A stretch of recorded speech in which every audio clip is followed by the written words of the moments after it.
Have you ever heard the story of Medusa? Not the monster with snakes for hair, but the woman she was before the curse. Let's journey back to ancient Greece, where a young woman named Medusa served as a priestess in the temple of Athena, the goddess of wisdom. Medusa was renowned for her breathtaking beauty. Her golden hair was like sunlight dancing on the Aegean Sea, and her gentle smile could soothe the most troubled soul. As a priestess, she took a sacred vow of chastity, dedicating her life to the goddess she served with unwavering devotion. She was the very picture of purity and grace. But beauty, in the world of gods and mortals, can be a dangerous gift. One evening, Poseidon, the mighty god of the sea, laid his eyes upon Medusa within Athena's temple. Overcome by her beauty, he pursued her right there, on the hallowed ground of the sanctuary. This act, whether born of desire or force, was a profound desecration of Athena's sacred space.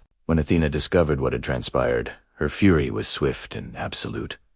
But divine politics are complicated. Unable to punish her powerful uncle, Poseidon, she redirected her cold, merciless wrath upon the mortal victim, Medusa. This is where the story takes its darkest turn. Athena's curse twisted Medusa's very being. Her beautiful, sun-kissed hair writhed and transformed into a horrifying nest of venomous snakes. Her once radiant skin turned a deathly, marble-like pale, and her eyes, once filled with warmth and life, now held a terrible, petrifying power. A single glance would turn any living creature to stone. Stripped of her beauty, her home, and her humanity, Medusa was banished. She fled to a remote, desolate island, forced to live in solitude. The only company she kept were the stone statues of heroes, warriors, and foolish adventurers who had dared to seek her out, only to meet their stony end. The world saw a monster,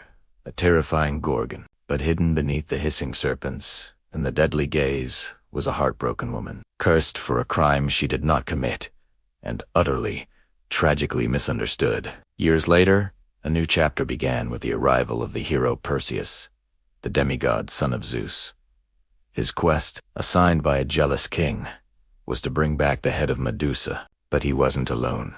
The very goddess who had cursed Medusa now aided her killer. Athena provided Perseus with a polished shield, as reflective as a mirror, so he could see Medusa's reflection without meeting her direct gaze. Under the cover of darkness, while Medusa slept, Perseus crept into her lair. Guided by her reflection in the shield, he raised his sword and, with one swift, decisive strike, severed her head. The reign of the Gorgon was over. But even in this brutal end, something miraculous happened. From the blood that spilled from Medusa's neck, two beings sprang into existence. The first was Pegasus, the magnificent winged horse who would soar through the heavens. The second was Chrysaor, a giant warrior wielding a golden sword. These were the children of Poseidon and Medusa, a strange and beautiful legacy born from tragedy. Perseus took the severed head, its power still potent, and used it as a weapon on his journey home. Eventually, he presented it to his divine patron, Athena. She mounted the head onto a shield, the Aegis, turning it into a fearsome emblem of her power. For centuries, Medusa's head on Athena's shield was seen as a symbol of divine wrath, a grim trophy. But maybe, just maybe,